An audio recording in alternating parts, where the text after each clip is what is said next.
Shortage of coins, colloquially known as change money, and low-value bills has been worrying several merchants on the island, to the point that they have had to implement different strategies to mitigate this worrisome situation.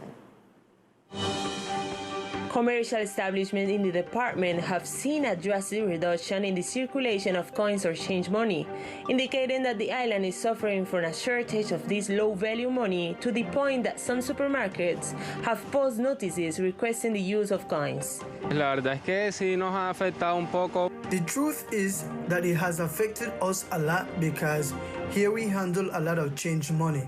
There are customers who wonder what happens with the change money. Sometimes you need a change money of 100 to give change. Sometimes you don't have it. Sometimes you do.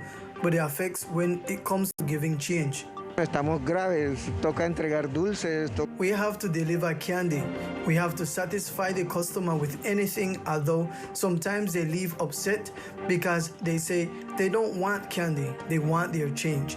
And that's what we shopkeepers have to face right now due to the shortage of currency we have at the moment.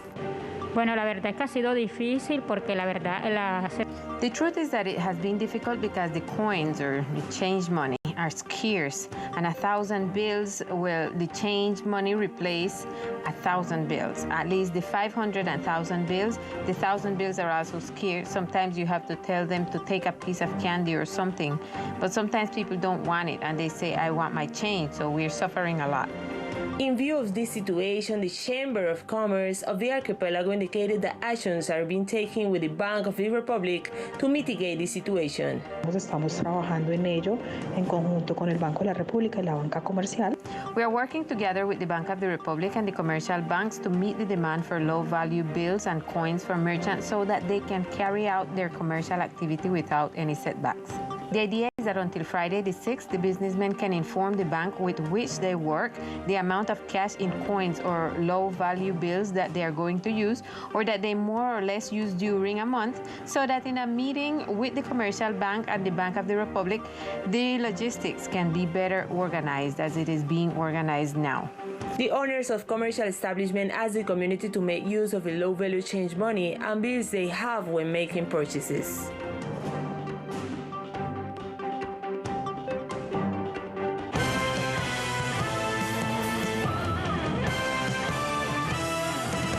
Regarding the heavy rains that fell last Tuesday, the Director of Environmental Corporation, Carolina Arnie Britton, made a vehement call for institutions to work in a coordinated manner, not only in the attention of emergency situations, but also in their prevention. According to Britain, rules such as Article 14 of Resolution 061 of February contemplate actions such as intervention of coastal areas with heavy machinery as well as in cases of emergency, and that those who need permission to do so. However, the activity must be in the company of officials of the environmental entity. In the framework of Resolution 161 of 2019, precisely the permission is not required to use heavy machinery to counteract this type of emergency. That is clear. However, this same resolution establishes that it must have accompaniment by the technicians of the corporation. What happened on Tuesday was not so, since the machinery entered to replace and readjust, and there was no request for accompaniment. And I then, in a meeting held with the Secretariat of Infrastructure, we reached an agreement of environmental management and contingency plans so that when the situation arises, the reaction can be made or these situations of flooding can be avoided. The director emphasized the importance of generating a contingency plan to avoid this type of emergency. We must clarify that the flooding that occurred in the urban perimeter is not new. This is a systematic issue that has been occurring, and it is true that our department does not have a river sewage system. It is a sanitary sewage system, so there will be flooding system whether they want it or not. Let's remember that due to the heavy rains, the Secretariat of Infrastructure of the archipelago was forced to bring heavy machinery to the downtown beaches in order to generate optional drains and attend to the emergency. And tomorrow, the community will gather to march in favor of the rights of those affected by Hurricane Iota and to complain about the abuses of some public service providers on the island. With 4 specific objectives, a second march for solidarity will take place on the island, where the whole community is invited to walk claiming the rights of those most in need. The reason why we are making this march is, one, we calling the attention of the state of Colombia and the departmental government toward a situation that the community that get affected with the two hurricanes up till now has not get any attention at all. Number two, we are calling a trustbuster attention because they have to take off the payment of the bill because they got 20 days or more to pick up the basura. So we asking for a compensation, not to charge in the sense of the bill that normally come monthly.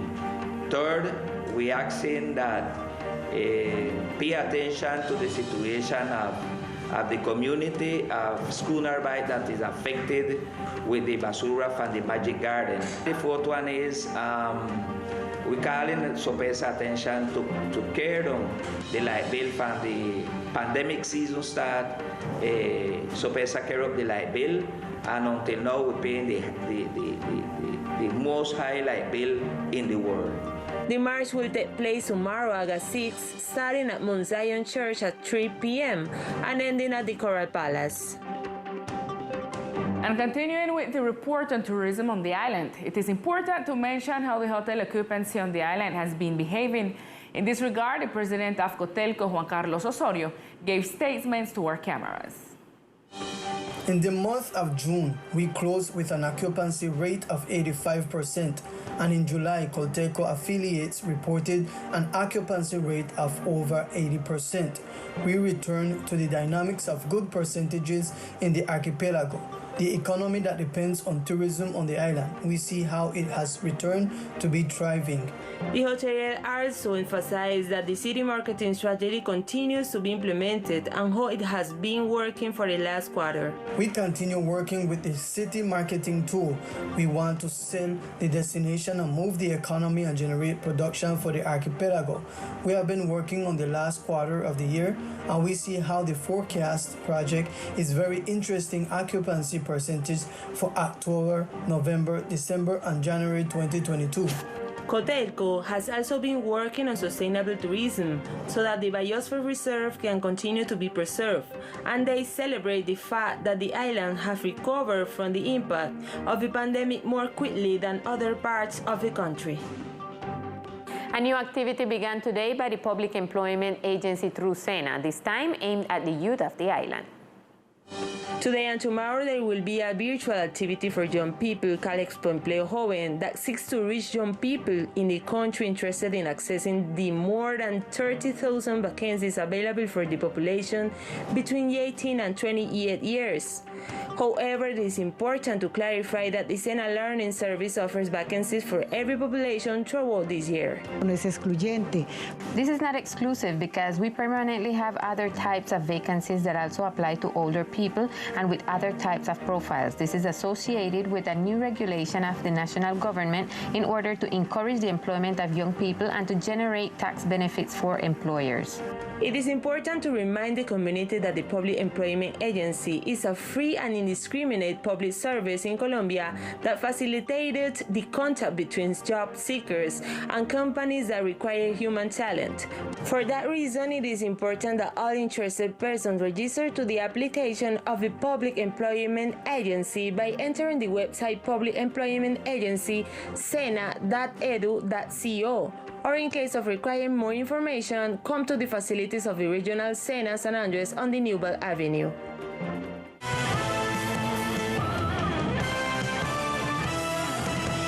The entire structure of the Lover's Lane Bridge has arrived in Old Providence, a work that is approximately 65% complete in the municipality. The missing part to complete the bridge that joins Old Providence with Santa Catalina, the Lover's Lane, has already arrived in the municipality from Cartagena.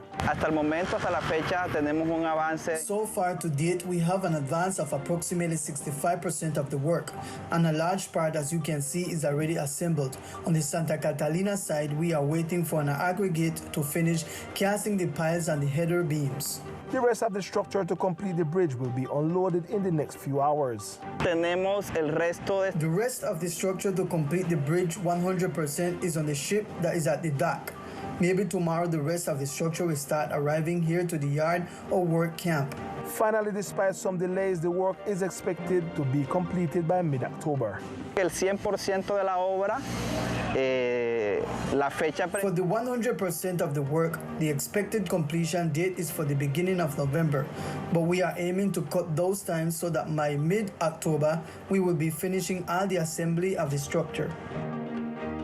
And in recent days, the Ministry of Agriculture delivered to the farmers of Old Providence the results of the land analysis that shows what products should be planted and where should they be planted according to the type of soil. The Ministry of Agriculture, through the Rural Agricultural Planning Unit, presented the land study for 30 types of products in Providence, a tool for agricultural production and planning. Esta herramienta que se nos entregó.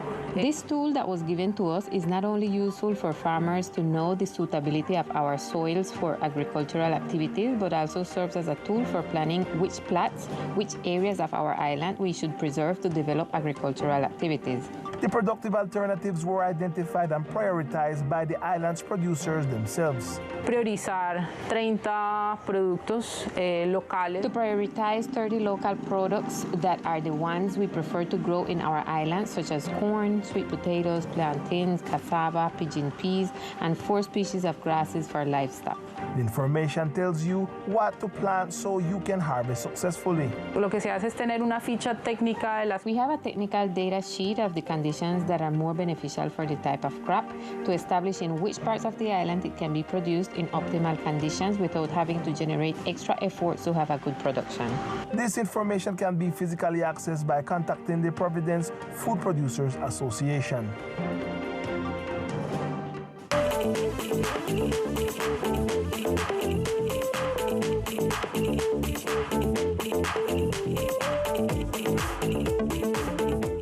Hello, here are the best sports of the island. One of the most ancestral and traditional sports in San Andres is horse race. Definitely when talking about sport, culture, and tradition in our archipelago, we must mention horse racing, since it is the most central sport that entertains and moves masses. Due to the pandemic, horse racing has also been in recess, and its fans are desperately clamoring for horse races. The sport that is the most significant and most authentic and most autonomous of the rise of people horse race, and is a sport that is not receiving the support. Right now in San Andres, they are having horse races practically in the dark, in days that nobody expecting it, to avoid the agglomeration of people. And there is not support sufficient that they'll say, well, I will help you to make your races, making the security of the covey and these things. That is not happening. And we would like to have more support. Support in the horse racing sport, and why not a horse race track that will be the best sporting prize for the people of the island. This was what stated by Fidel Suarez Corpus. The community and social sports in the different neighborhoods or sectors of the island make a positive impact on children. Under the relationship of the Secretariat of Sports, the different sectors of the island are visited to bring sports activities to the children so that they can integrate and recreate themselves with activities and traditional games of the island, such as spinning, jumping rope, marble games, and others. This is how Dajivis Mesa told us. We have been doing an excellent job taking to the children these sports and recreational activities to all sectors of the island. We were in the sector of Red Ground, where the children had fun and played many traditional games. Among them, we had the gig game, which is a very traditional game. We have played it when we were very young, and the children loved it. Also, we have the pilgrimage game, where the girls have a lot of fun because they love it.